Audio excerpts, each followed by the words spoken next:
आज चर्चा में रहेगी एक्शन और रोमांस से सजी साल 1975 में रिलीज कालजयी फिल्म शोले। रमेश सिप्पी के निर्देशन में बनी फिल्म शोले इंडियन सिनेमा की सबसे हिट फिल्म है, जिसने बॉक्स ऑफिस पर पैसों की बरसात कर दी थी। गली गली फिल्म के डायलॉग गूंजने लगे, पक्के दोस्तों को जय वीरू कहा जाने लगा और बक बक करने वाली लड़कियों को बसंती। माताओं ने अपने छोटे बच्चों को गब्बर का डर दिखाकर सुलाया। फिल्म की शूटिंग से लेकर रिलीज होने तक कई मज़ेदार किस्से इस फिल्म से जुड़े हैं, जिनकी चर्चा हम बाद में करेंगे। पहले हम चलते हैं इस फिल्म की कहानी की ओर। फिल्म की शुरुआत होती है रामगढ़ नामक एक छोटे से गांव से। रिटायर्ड पुलिस अधिकारी ठाकुर बलदेव सिंह दो चोरों को बुलाते हैं। ठाकुर को यकीन है कि वे दोनों जय और वीरू कुख्यात डकैत गब्बर सिंह को पकड़ने में उसकी सहायता कर सकते हैं। गब्बर सिंह को जीवित या मृत पुलिस के हवाले करने पर 50,000 रुपये का नगद इनाम तो था ही, साथ में ठाकुर ने उन दोनों को गब्बर को जीवित पकड़कर उसके पास लाने पर 20,000 रुपये के अतिरिक्त इनाम की पेशकश भी। जय और वीरू रामगढ़ चले आते हैं।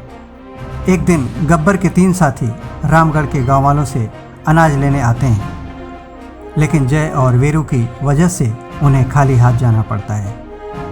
गब्बर उनके मात्र 2 लोगों से हारने पर बहुत क्रोधित होता है और उन तीनों को मार डालता है।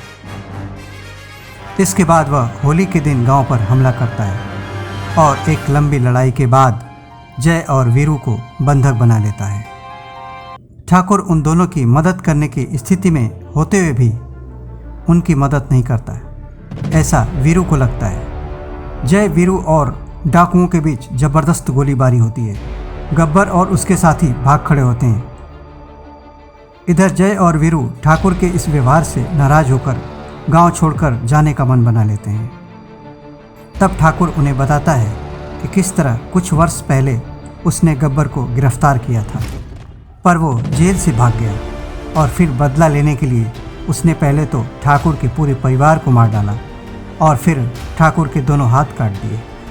इसे ही छुपाने के लिए ठाकुर साल ओढ़े रहते थे। रामगढ़ में रहते हुए जय और वीरू को धीरे धीरे गांव वाले पसंद करने लगे थे। जय यानी अमिताभ बच्चन को ठाकुर की विधवा बहू राधा यानी जया भादुरी और वीरू यानी धर्मेंद्र को गांव में तांगा चलाने वाली बसंती यानी हेमा मालिनी से प्यार हो जाता है।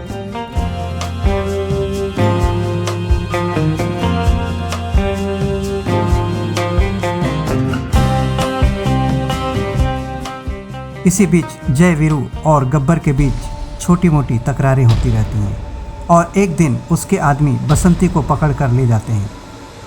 वीरू भी बसंती को बचाने के लिए गब्बर के अड्डे पर जाता है। गब्बर सिंह और उसके साथी वीरू और बसंती को पकड़ लेते हैं। जय उनको बचाने जाता है और इस बीच भारी लड़ाई होती है। इस लड़ाई में जय को गोली लग जाती है, जिससे उसकी मृत्यु हो जाती है। जय की मृत्यु से आक्रोशित वीरू अकेले गब्बर का पीछा करता है और उसके साथियों को मारते हुए उसे पकड़ लेता है।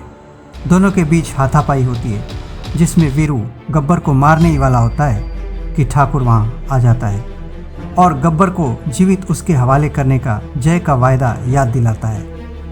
वीरू गब्बर को ठाकुर को सौंप देता है और ठाकुर अपने नुकीले जूतों से गब्बर के हाथ कुचल देता है। इसी बीच पुलिस आ जाती है और ठाकुर गब्बर सिंह को पुलिस के हवाले कर देता है। वीरू अकेला गांव छोड़कर स्टेशन के लिए निकल जाता है, जहां बसंती उसका इंतजार कर रही होती है और यहां शोले फिल्म की कहानी खत्म होती है।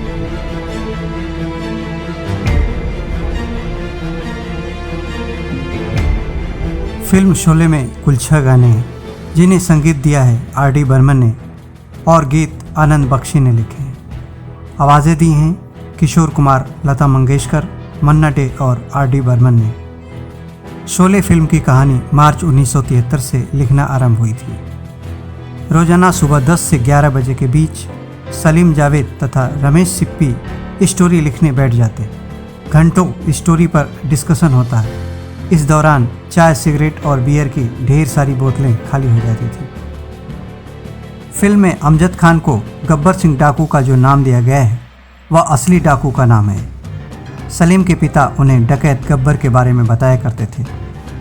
वह पुलिस पर हमला करता और उनके नाक कान काट कर छोड़ दिया करता था। वीरू और जय नाम के दो सहपाठी सलीम के साथ कॉलेज में पढ़ते थे। वहीं से इनके नाम जस का तस ले लिए गए। जय के रोल के लिए शत्रुघ्न सिन्हा का नाम फाइनल था, मगर सलीम जावेद तथा धर्मेंद्र ने अमिताभ का नाम सुझाया। जबकि अमिताभ की कई फिल्में फ्लॉप हो रही थीं, लेकिन सलीम जावेद को जंजीर फिल्म की सफलता पर भरोसा था। गब्बर सिंह और सांबा के डायलॉग खड़ी बोली में होकर अवधी बोली का टच लिए थे। सलीम ने इन डायलॉग्स को अमिताभ और संजीव कुमार के बीच सुनाया तो अमिताभ गब्बर का रोल करने के इच्छुक लगे। ऐसा ही कुछ संजीव कुमार के मन में भी था।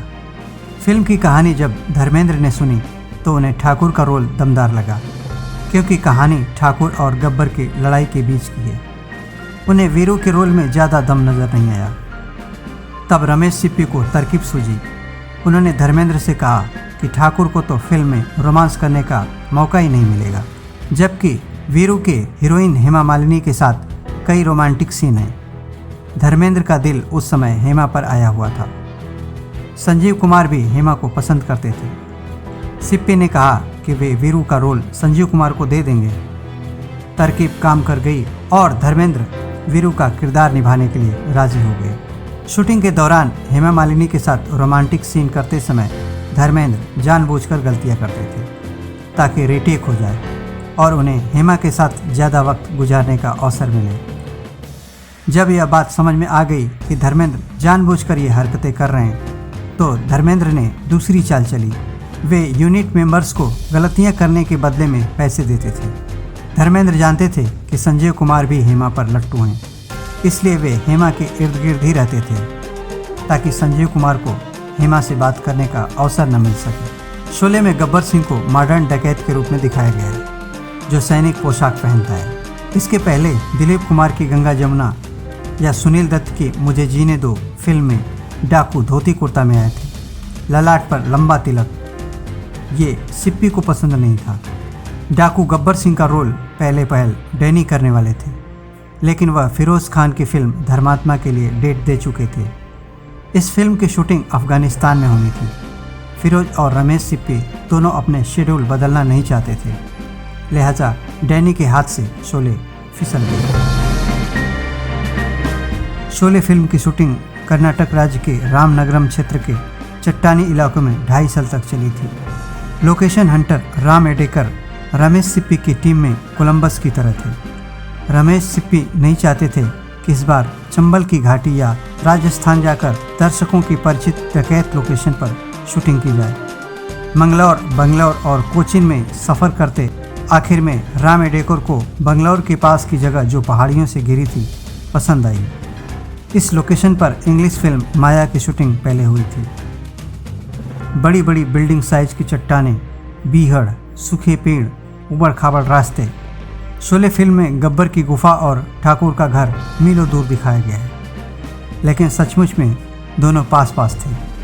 रामनगरम को फिल्म के सेट के मुताबिक लगभग 100 लोगों ने रात दिन मेहनत कर पूरा गांव बसा दिया। रोजाना यूनिट के 1000 लोगों के खाने के लिए बाकायदा मॉडर्न किचन बनाया गया। राशन, फल, सब्जी के लिए गोडाउन तैयार किया गया।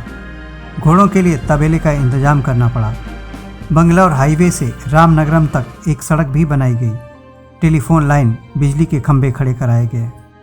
शोले फिल्म ने 5 साल लगातार बम्बई के मिनर्वा थिएटर में चलकर एक कीर्तिमान स्थापित किया।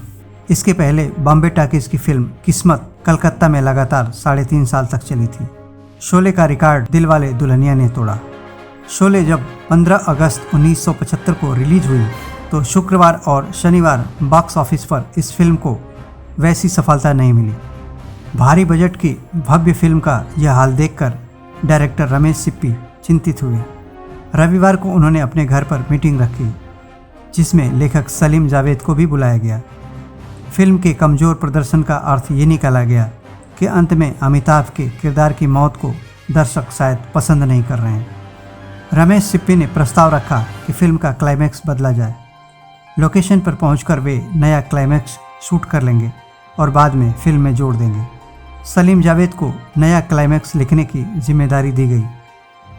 सलीम जावेद ने रमेश सिप्पी को सलाह दी कि जल्दबाजी करने के बजाय 1-2 दिन रुकना चाहिए। यदि फिल्म का फिर भी खराब प्रदर्शन रहता है तो वे नया क्लाइमैक्स शूट कर लेंगे। उनकी बात मान ली गई और 1-2 दिन बाद फिल्म का प्रदर्शन बॉक्स ऑफिस पर सुधर गया और फिल्म शोले ने एक इतिहास रच दिया। ये वीडियो आपको कैसा लगा कमेंट में हमें ज़रूर लिखें। अगले वीडियो में हम फिर से हाजिर होंगे एक ऐसी फिल्म के साथ। तब तक के लिए दीजिए इजाज़त। नमस्कार।